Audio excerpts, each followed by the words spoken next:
No hemisfério norte, Estados Unidos, Europa e Japão unidos para conter a crise. Em Santa Catarina, o setor de construção civil é destaque de crescimento. E aprenda também um pouco mais sobre a sua previdência.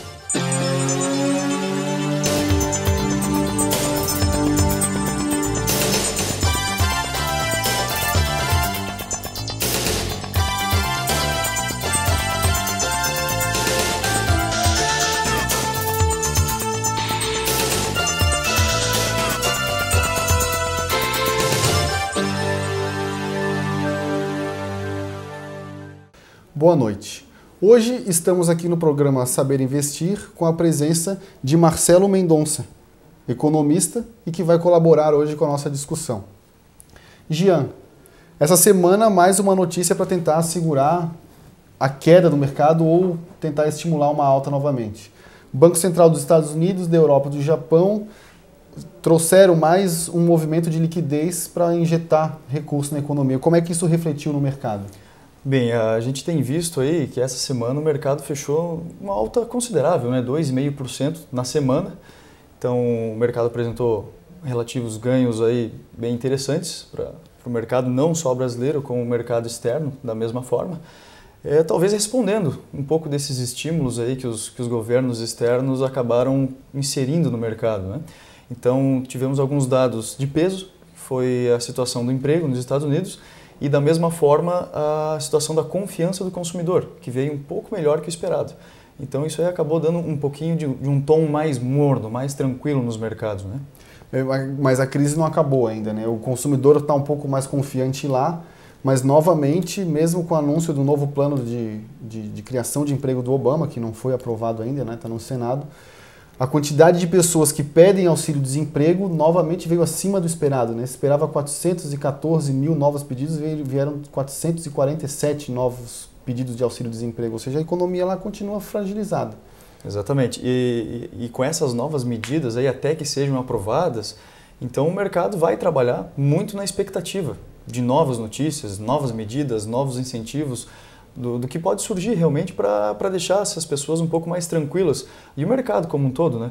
Porque a grande preocupação é justamente essa situação de consumo. Para quem que os emergentes vão vender? Se o pessoal lá fora vai consumir menos. Então... E, Marcelo, e o nosso Banco Central também está vendo um cenário bem pessimista aí para o futuro próximo, né? Olha, eu acredito que o Banco Central ele tem dados preliminares e antes de que esses dados cheguem ao mercado ele já fez uma avaliação, ou seja, ele já começou a precificar alguns ativos e ao mesmo tempo está proporcionando aí uma queda não esperada na taxa Selic que veio a repercutir diretamente hoje nos ativos, aí, principalmente quem trabalha no mercado aí de gestão de fundos, já observou uma tendência muito grande aí das saídas do fundo DI para fundos vinculados a algum indexador qualquer de inflação. Então o Banco Central já está verificando que, olha, teremos aí um arrefecimento na economia em breve, e com isso já está tomando medidas aí protecionistas no sentido da indústria nacional e ao mesmo tempo também proporcionando maior liquidez para que a economia continue aquecida e ao menos consiga aí alcançar os 3,5%, que é o que eles pretendem de crescimento para o ano que vem. A função do presidente do Banco Central é muito difícil, né? Ele toma as suas medidas prevendo que exista uma crise. Agora, se essa crise não for tão acentuada como a gente acredita, essas medidas de estímulo da economia ali na frente podem ser um pouco pior com a inflação ainda saindo do controle. Ainda mais agora o dólar deu uma subida nesses dias, que é mais um fator que pode pressionar a inflação. Ano que vem a gente tem aumento do salário mínimo, que agora é atrelado ao crescimento do PIB, redução da taxa de juros, então mais pessoas podendo consumir num cenário que não se imaginava menos pior do que imaginado, pode puxar a inflação para cima e depois a medida para conter essa inflação pode ser agressiva também, né?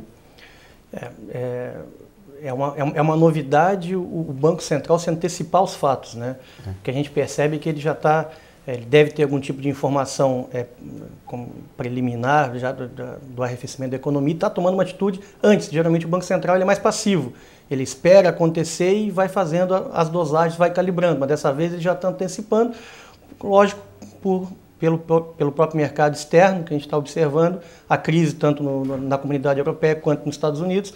Essa situação tende, obviamente, a impactar diretamente no mercado interno.